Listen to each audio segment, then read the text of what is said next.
Hi folks, this is a video for CCNY ear training. Today we're looking briefly at Nirvana's Son of a Gun and using that as a way to think about key changes. And key changes is, I don't want to say a complicated idea, but there are many different kinds of key changes. The basic principle of a key change, obvious by the name, is that we're in the same song and we go from one key into another. Now that can mean we go from different modes, which means from a minor mode into a major mode or some sort of mixolydian mode. So we can change modality, and we can also change, the tonic can change as well, where we go from a C major to a D minor, or C minor to F minor, whatever it can be. So we can change minor major modality and also tonicness, the tonal center, as we often refer to it. And now the tonal center can stay the same. So we can go from C major to C minor. So the tonic pitch still stays the same, but the modality changes. So that sounds confusing. Don't really worry about it, because the ultimate definition of a key change is that you've gone from one key to another. What's interesting and worth discussing even more, which we will later on, but something to kind of put on your radar right now, is that the way key changes happen are just as important, if not more important, than the key change itself. Because once you're in a new key and the new key is established, then you're kind of just settled back into this song, or a new sense of the song. But it's the move from key to key, or from one key to another, that is so affecting. And those moves happen in different ways, from the most abrupt, and you hear that probably most in pop music, where you just are sitting in one key and aren't expecting anything to happen, and then boom, you're in a brand new key. You hear this, for example, Beyonce's Love on Top, where at the end of that tune, we just go chromatically, where I guess it's a 16 measure phrase or melody, the chorus just keeps moving up chromatically, changing keys from, I think, C major all the way up to E major. So moving along, changing keys from C to C sharp to D, D sharp, all the way to E. Yeah, Whitney Houston does. There's plenty of examples in pop music, and that's probably the most prevalent use of key changes in pop music. In classical music, for example, there's a lot of emphasis on how a key change is prepared, and the different ways chords are used to move us from one key to another. This is talked about a lot, for example, in sonata form theory, the way we get from one key center to another. Anyway, and what we'll look at today is kind of in between those, I guess. What happens a lot, or what happens less frequently, is that we move from one key to another and then back to that same key. And those, I think, are interesting examples, because they're not the extreme where we just move to a new key and stay there for a long time, and then if we move to another key, it's a new key.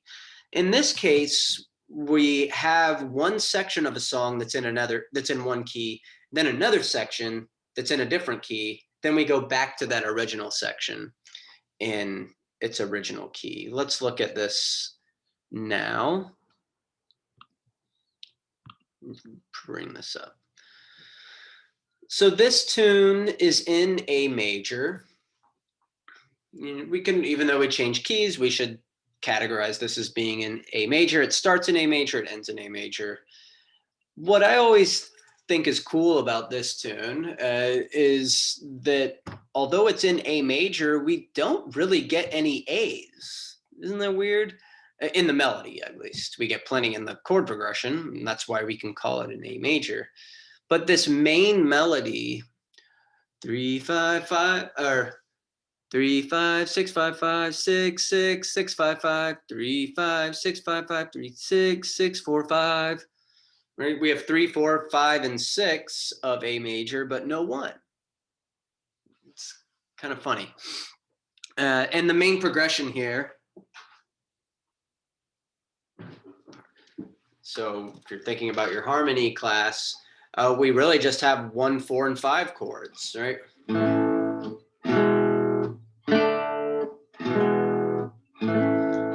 Right. That's 1, 4s, and 5s. So pretty standard chord progression, and the melody itself, although there's no tonic pitches, is fairly simple, and it's certainly compact. It's all within 3, 4, 5, and 6 within a 4-note span, and it's all in A major. So we get 8 measures of that. And again, we're in A major, but I've circled here this key change for the chorus goes to G major.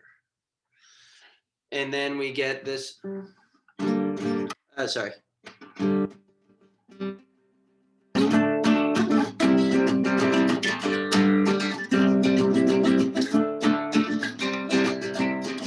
One, 4, 5, 4, 1, but in G major. And so what you'll do when this happens is sing that G 1, 1, 1, 1, 1, 6, 7, 7, 1. That's measure 9 to 12. Because we've changed keys, we want to think about that note G in the world of G, not an A. So we don't want to call this sev or think about it as flat sev. We don't hear it that way, certainly. At a deeper level, maybe we can argue about whether that G is really just functioning as a preparation for A. And that's a conversation that's an interesting one, and one that I've thought about a lot, but that you need not consider too deeply for right now. But keep it in the back of your head. Is this chorus that's in G major really just one big G that's going back to, so just functioning as like a flat 7 to 1? Maybe. For now, though, think of this chorus as being its own modulation into the land of G major. And then what happens after we sing this one time through? And in the recording, by the way, this chorus lasts longer. So it may feel a little more abrupt than it actually does in the recording.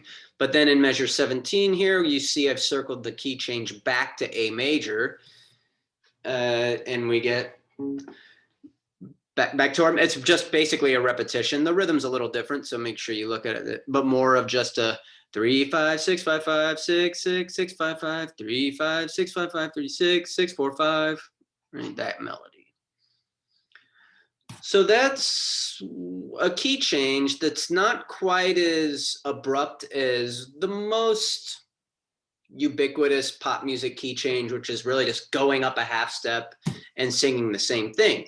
This is a modulation that has a whole new key center, a new melody. It's not the same melody in a different key, right? We've done a legit, well, I'll call it a legit modulation. People might argue that to have a quote legit modulation, you need some sort of preparation that isn't enacted here, but for our purposes, we have a song that has sections, finite discrete sections in separate and different keys. And it works really well. It's a great example of the effect of key changes, because what you'll notice, I hope, and the reason we're spending time on this, is that when we get back to this new, or when we get back to A major, it feels different. And why does it feel different?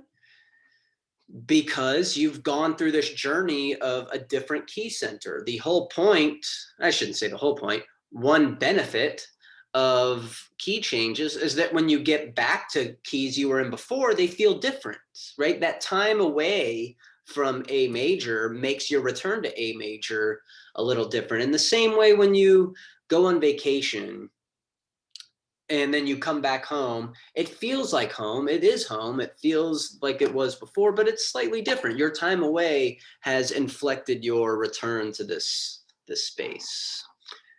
So that's one silly, but I think useful analogy here. So that's what you'll make sure when you're singing this melody, that when you change keys, your numbers fit those keys. So once we're in G major, this G will be 1. When we go back to A major, obviously this C sharp will be 3 again. Oh, that's wrong. I will fix this. This should say, here, let's fix it now. Ready? Let's fix it together. Cross out 1, and this will, of course, be